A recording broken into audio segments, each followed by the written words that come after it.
Ikhwafillah rahimakumullah. Kita ingin masuk kategori orang yang selamat.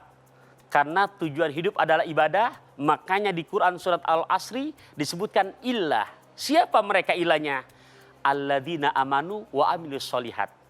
Mungkin kalau digampang memudahkan pemahamannya, saya pinjam bahasa hadis Nabi. Nabi menyebutkan al-kaisu mandana nafsahu wa amila lima ba'dal maut. Orang yang sukses, orang yang berhasil dalam hidup, kata Rasulullah, man, yaitu orang dana nafsahu, yang bisa selalu mengevaluasi diri, wa amila lima ba'dal maut, dan mempersiapkan bekal sebelum datangnya kematian. Tentunya semuanya kita praktekkan dengan masing-masing profesi yang kita jalani. Dan ingat, tujuan hidup ibadah berarti menunjukkan ibadah bukan hanya di dalam masjid. Ibadah bukan hanya duduk di atas sejadah, termasuk ketika kita sebagai seorang suami dalam kondisi di bulan yang mulia ini tetap bertanggung jawab. Ternyata istri kita dinikahin tidak minta banyak loh. Abang, aku mau dibelikan tinta, tapi tinta yang dari Belgia. Aku mau aku bicara cinta, tapi yang membuat hatiku selalu bahagia. Masya Allah, dia bertanggung jawab. Gemar mencari nafkah, gemar ibadah.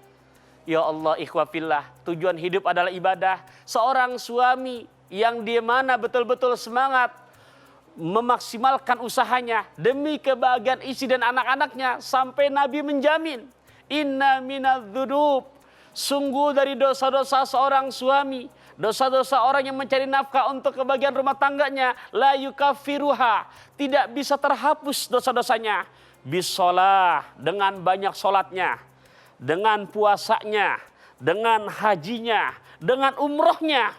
Tapi dosa-dosa seorang suami, dosa-dosa orang yang bertanggung jawab mencari nafkah dan dia amanah, dosa-dosanya bisa terhapus ketika dia betul-betul al-humum fi talabil ma'isyah, bersungguh-sungguh mencari kebahagiaan yang nanti dirasakan untuk istri dan anak-anaknya.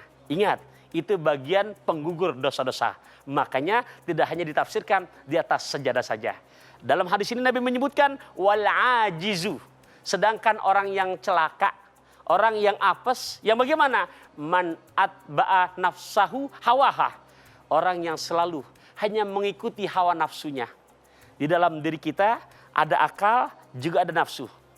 Ketika akal dikedepankan, nafsu jadi makmum, jadilah kita manusia, tapi lebih mulia ketimbang malaikat. Tapi juga sebaliknya, naudzubillah min dalik. Sederhana bahasa saya, naik sepeda, cahaya redup, membawa sal dan mukena. Perbanyak ibadah selagi hidup, menyesal di akhir, tiada berguna. Akhir kalam, wassalamualaikum warahmatullahi wabarakatuh.